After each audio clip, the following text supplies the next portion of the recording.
Shampoo factory making. বন্ধুরা, ছেলে হোক বা মেয়ে বা বাচ্চা থেকে বড়, সবাই তাদের চুল পরিষ্কার করার জন্য আর চুল ভালোভাবে বাড়ানোর জন্য শ্যাম্পু ব্যবহার করে। কিন্তু এটা সম্পর্কে তো অনেক মানুষই জানে না।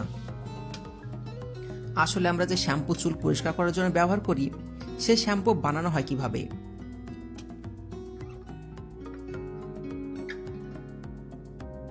শ্যাম্পু বানানোর জন্য সবার প্রথমে একটা বড় মিক্সারে পানি লোড করে এতে সিটাইক অ্যালকোহল, স্টেফিক অ্যাসিড এবং শ্যাম্পুতে রং দেওয়ার জন্য pigment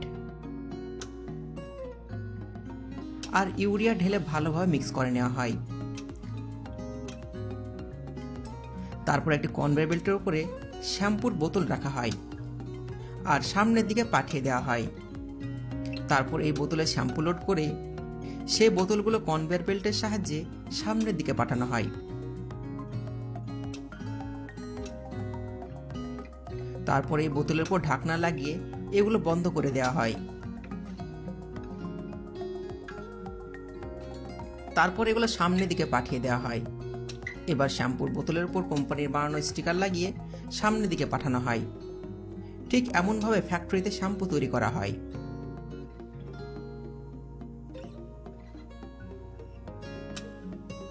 baby diaper making machine.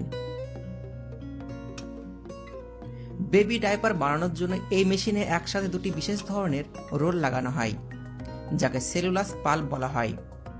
এই সেলুলাস পাল্প পলিপ্রোপাইল আর পলিথাইলিনস মিক্স করে বানানো হয়।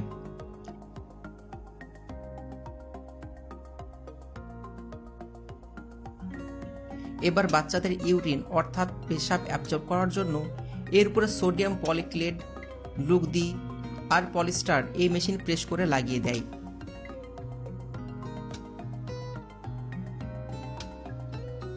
তারপর এই মেশিন যখন একটি ডাইপার আকার দিয়ে দেয়, তারপর এইগুলো এক এক করে পিস করে এই মেশিন কনভেয়ার বেল্টের সাহায্যে এই ডাইপারগুলো সামনের দিকে পাঠিয়ে দেয়, যেখানে কাজ শুরু হয় এই ডাইপারগুলো প্যাকিং করার। তারপর এগুলো প্যাক করার পর এগুলো মার্কেটে বিক্রির জন্য পাঠিয়ে দেওয়া হয়।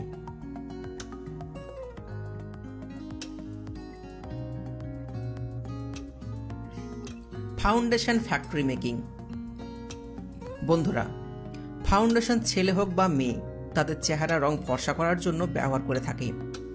আপনারা তো জেনে থাকবেন ফাউন্ডেশন ব্যবহার করে ত্বকের রং ফর্সা করা যায়। কিন্তু আপনারা কি কখনো ভেবে দেখেছেন এতে রং ফর্সা কিভাবে করা যায়? তো চলুন এটা সম্পর্কে এখন আপনাদের জানিয়ে দিই, এই ফাউন্ডেশন বানানো হয় কিভাবে। ফাউন্ডেশন বানানোর জন্য সবার প্রথমে একটি বড় মিক্সারে পানি লোড করা হয়। তারপর তাতে zinc oxide powder, aloe vera gel, চালের আটা, কোকা পাউডার আর ক্লে পাউডার ঢেলে ভালোভাবে মিক্স করে নেওয়া হয়। তারপর এতে সি বাটার ঢেলে আবারও ভালোভাবে মিক্স করে নেওয়া হয়। তারপরে এগুলো পুরোপুরিভাবে তৈরি হয়ে যায়। এবার বন্ধুরা, রংকে স্কিন হিসাবে কম বেশি করতে পারা কেমিক্যাল দিয়ে আবারও ভালোভাবে মিক্স করে নেওয়া হয়। তারপরে ফাউন্ডেশন একটি এমন মেশিনে দিয়ে দেওয়া হয় যেখানে একটা পিচকারির মতন কাজ করে।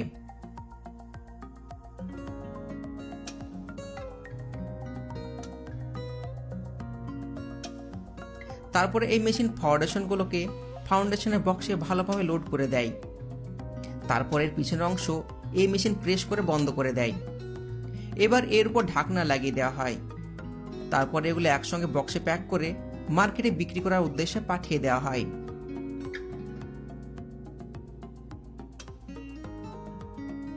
Cloth factory making.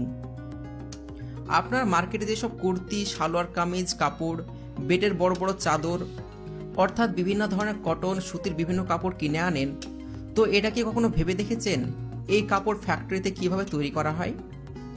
বন্ধুরা, ফ্যাক্টরিতে কাপড় বানানো দেখে আপনারা পুরোপুরিভাবে চমকে যাবেন। ফ্যাক্টরিতে কাপড় বানাতে দেখে তো আপনিও এরকম ফ্যাক্টরি বানাতে চাইবেন, কারণ ফ্যাক্টরির ভিতর কাপড় বানানো হয় অনেক সহজ পদ্ধতিতে। যে কোনো ধরনের কাপড় বানানোর জন্য বড় ধরনের আলাদা আলাদা সুতির বান্ডিল ব্যবহার করা হয়।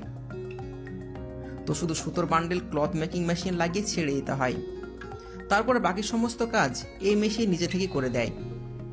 এই মেশিনে সাদা কুর্তির কাপড়ের ওপর সুন্দর সুন্দর ডিজাইন করে সুন্দরভাবে রোল করে দেয়। টি শার্ট আর শার্ট বানানোর জন্য এমন ধরনের মেশিনের ব্যবহার করা হয়। তো এর জন্য যে রঙের কাপড় বানাতে চান সেই রঙের সুতো এই মেশিনে ফিট করে দিতে হবে, আর মেশিনে লাগানো কম্পিউটারে টি শার্ট আর শার্টের ডিজাইন ফিক্স করে দিতে হয়। এই মেশিন অনেক দ্রুত টি শার্ট আর শার্ট তৈরি করে দেবে। বেডের চাদর বানানোর জন্য এই মেশিনের ব্যবহার করা হয়। দেখুন এই মেশিন কত দ্রুত এবং কত সুন্দরভাবে ডিজাইনের চাদর তৈরি করে দিচ্ছে। আর মেয়েদের কুর্তি আর শাড়ি এইভাবে তৈরি করা হয়ে থাকে।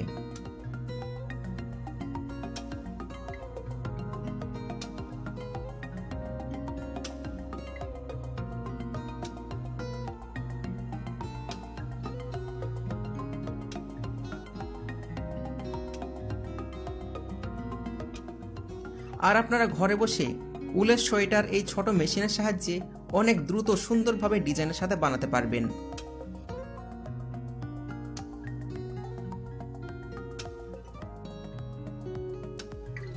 Fair and lovely cream making process. এটা কি আপনারা জানেন ফ্যাক্টরিতে ফেয়ার অ্যান্ড লাভলি ক্রিম বানানো হয় কিভাবে? বন্ধুরা, রং ফর্সা করার জন্য মেয়েরা ফেয়ার অ্যান্ড লাভলি ক্রিম ব্যবহার করে থাকে, কিন্তু এটা ব্যবহার করার আগে এটা জানা প্রয়োজন এগুলো ফ্যাক্টরিতে বানানো হয় কিভাবে। ফেয়ার অ্যান্ড লাভলি ক্রিম বানানোর জন্য অনেক ধরনের জিনিসের প্রয়োজন পড়ে, যেমন distilled mono glyceride, citric acid, cetyl alcohol, stearyl alcohol, butylated hydroxide chloride, carbopol, glycerin, mineral oil, methyl paraben, aloe vera আর ওয়াটার। বন্ধুরা, ফেয়ার অ্যান্ড লাভলি ক্রিম বানানোর জন্য সবার প্রথমে একটি বড় মিক্সারে মিল্ক অর্থাৎ দুধ ঢালা হয়। তারপরে এই দুধে মিনারেল ওয়াটার দেওয়া হয়। তারপরে এই মিক্সারে ফেয়ার অ্যান্ড লাভলি ক্রিমের সমস্ত উপাদানগুলো দিয়ে দেওয়া হয়। তারপরে এই মিক্সার চালিয়ে এই সমস্ত জিনিস ভালোভাবে মিক্স করে ক্রিমের রূপ নিয়ে নেয়। তারপরে এই ক্রিমগুলো এমন একটি মেশিনে দেওয়া হয় যেখানে ক্রিম ফেয়ার লাভলির বক্সে ভালোভাবে লোড করা যেতে পারে। এই মেশিনের বক্সে ক্রিম অনেক দ্রুত লোড করে দেয়। তারপরে কনভেয়ার বেল্টের সাহায্যে এই ক্রিমগুলো সামনের দিকে নিয়ে যাওয়া হয়, যেখানে ফেয়ার অ্যান্ড লাভলি ক্রিম বক্সের পেছনের খোলা অংশ এই মেশিন প্রেস করে বন্ধ করে দেয়। তারপর এই ক্রিম কনভেয়ার বেল্টের সাহায্যে সামনের দিকে নিয়ে যাওয়া হয়, যেখানে ক্রিমগুলোকে কাগজের বক্সে প্যাক করে দেওয়া হয়। ঠিক এমনভাবে ফেয়ার অ্যান্ড লাভলি ক্রিম পুরোপুরিভাবে তৈরি হয়ে যায়।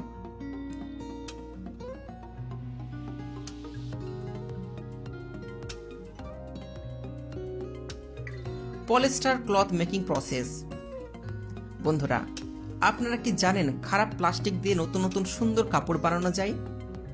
আর আজকের সময় প্লাস্টিক দিয়ে বানানো কাপড় মার্কেটে অনেক বেশি বিখ্যাত। খারাপ প্লাস্টিক দিয়ে নতুন কাপড় বানানোর জন্য সবার প্রথমে অনেক পরিমাণে প্লাস্টিক বোতল আর খারাপ প্লাস্টিককে অন্য একটি কনভেয়ার বেল্টের সাহায্যে ক্র্যাশিং সেকশনে পাঠানো হয়, যেখানে সমস্ত প্লাস্টিককে ক্র্যাশ করে দেওয়া হয়, যার পরে প্লাস্টিকগুলো একদম গুঁড়ো হয়ে যায়। তারপরে প্লাস্টিকগুলো গরম পানিতে ঢেলে ভালোভাবে পরিষ্কার করে নেওয়া হয়, আর একটা ঝর্ণার সাহায্যে পরিষ্কার নিখুঁত প্লাস্টিকগুলো বাইরে বের করে নেওয়া হয়। তারপরে প্লাস্টিকগুলো একটি রোটেটিং মেশিনে ঢালা হয়, যেখানে এই গুঁড়ো প্লাস্টিকগুলো পাউডারের রূপ নিয়ে নেয়।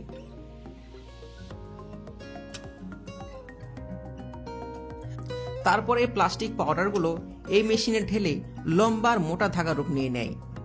তারপর ধাগাগুলো রোল করে দেওয়া হয়। এবার এই সমস্ত সুতোর বান্ডেলগুলো দিয়ে মেশিনের সাহায্যে বড় ধরনের কাপড় তৈরি করে নেওয়া হয়। আর ঠিক এমনভাবেই খারাপ প্লাস্টিক দিয়ে নতুন নতুন কাপড় তৈরি করা হয়। আর হ্যাঁ বন্ধুরা, আমরা এই ভিডিওটি অনেক মেহনত করে বানিয়েছি, তাই আমাদের মেহনতের ফল একটা লাইক অবশ্যই করবেন, এবং আমাদের চ্যানেলে নতুন হয়ে থাকলে আমাদের চ্যানেলটি সাবস্ক্রাইব করে পাশের বেল আইকনে ক্লিক করতে একদমই ভুলবেন না। আবার দেখা হচ্ছে নতুন কোনো ভিডিওতে। ততক্ষণ পর্যন্ত সুস্থ থাকুন, ভালো থাকুন আর নিজের খেয়াল রাখুন। ধন্যবাদ।